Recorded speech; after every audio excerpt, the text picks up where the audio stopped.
สวัสดีท่านผู้ชมวันนี้เราจะพาทุกคนไปยามต้อนไปตามมาโอ้ยต้อนอยู่ไปต้องข้างหน้าเลยตัดกล้องเลย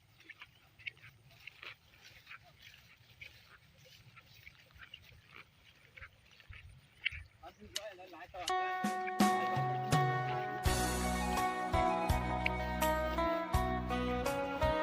เบิ่งหนทางไปคุณผู้ชมมือกล้องที่โต๊ะข้างหน้าวันนี้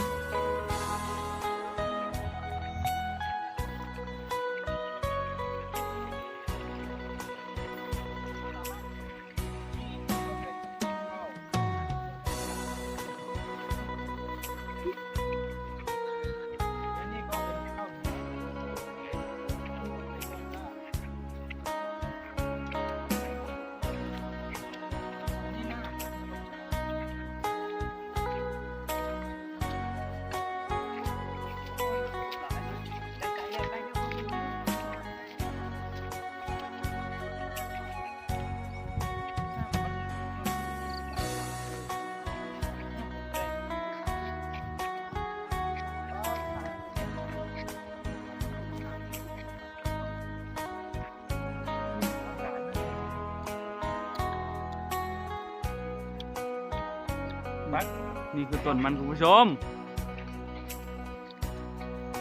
นี่โอ้ยน้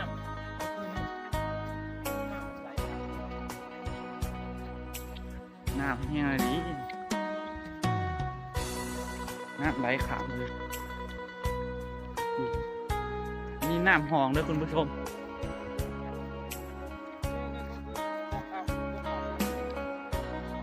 เขานะตามมาตอ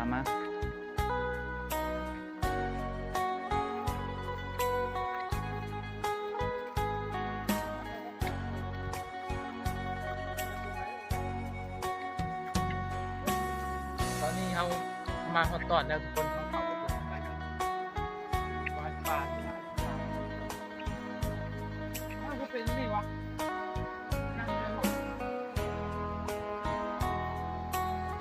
ตอนที่เจ้าของกำลังนั่งทางนี้ตะก้องก็ต้องทำได้ตั้งตอนนี้เรามาแล้ว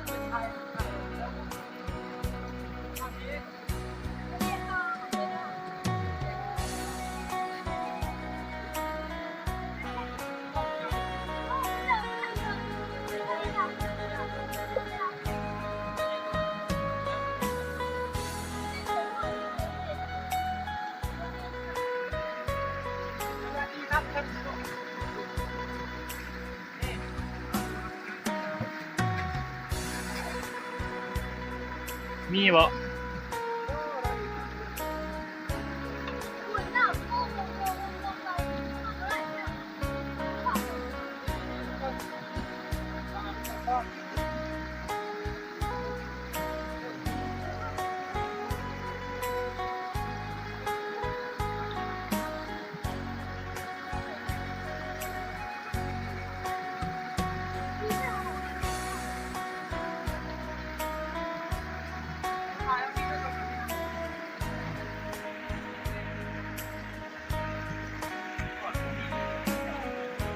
เอามือบังเท่ามือบังกล้องเท่า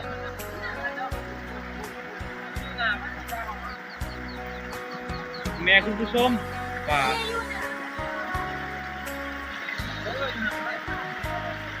คุณผู้ชมนี่ตอนที่ป่าตอนเต็มเลยเนี่ย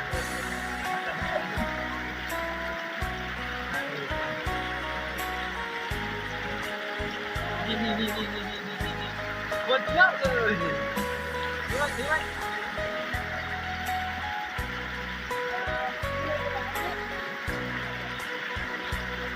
เยอะเลยอิ่มละ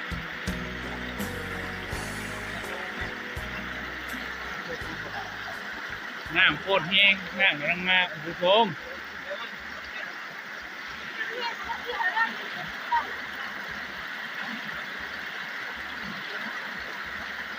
คนหน้ามาเฮงบ่ได้รถหนอพี่บ่ เดี๋ยวเราจะลงพยายามนะ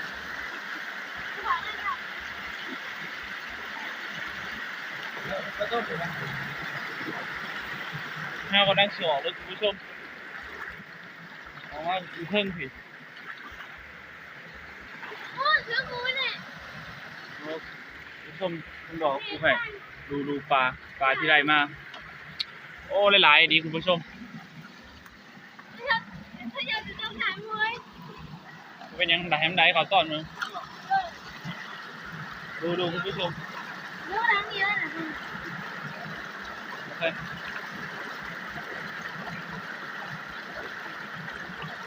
ที่ได้ตื่นอยู่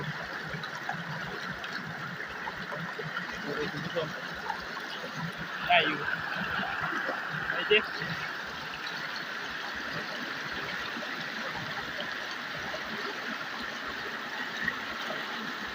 โอ้ยอะไรเอาไรไป เรื่องเอาครูไม่ไงอ่ะกระป๋องน้องวันนั้นนะครูรับไม่เป็นนี่ ดูอำนาจด้วยตากล้องดีขึ้นไหม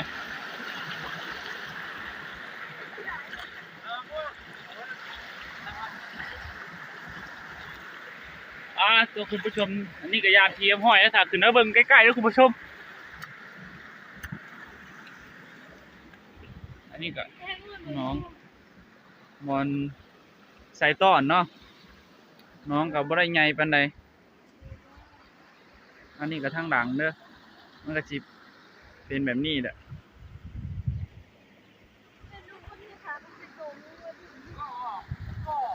เอามาให้ท่านผู้ชมเบิ่งลูกปลา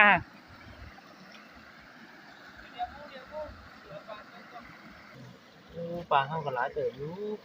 คือบ่มีปลาดุกเนาะอันนี้คือปลาคอสั้นนี่คือกระปูนาไม่ใช่กระปูทะเลพอไป เอาก็สิกลับบ้านเนาะ ถึงข้าวอ้อยามอีกวันหนึ่งก่อนทางที่ เพิ่นก็ถ่ายามอีกเทื่อนึงเนาะ ต้องพายบอเดียวนี่ฮะโอ้เลยเรื่องเดี๋ยวจังหน่อยอีกประมาณ20 นาทีเขาสิลงไปยามตอนนี้ปลากำลังไหลเข่ายางหลวงหลายพายมาก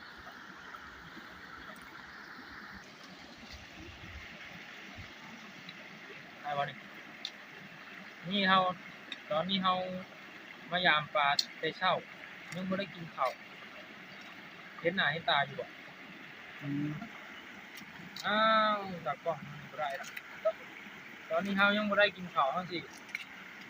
กินหน่อไม้แทนข้าวเนาะเฮาหิวข้าวนี่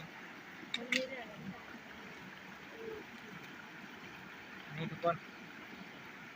หน่อไม้หวานหน่อไม้ไผ่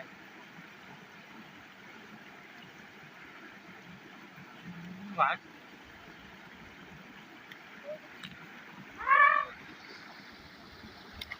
ว้าว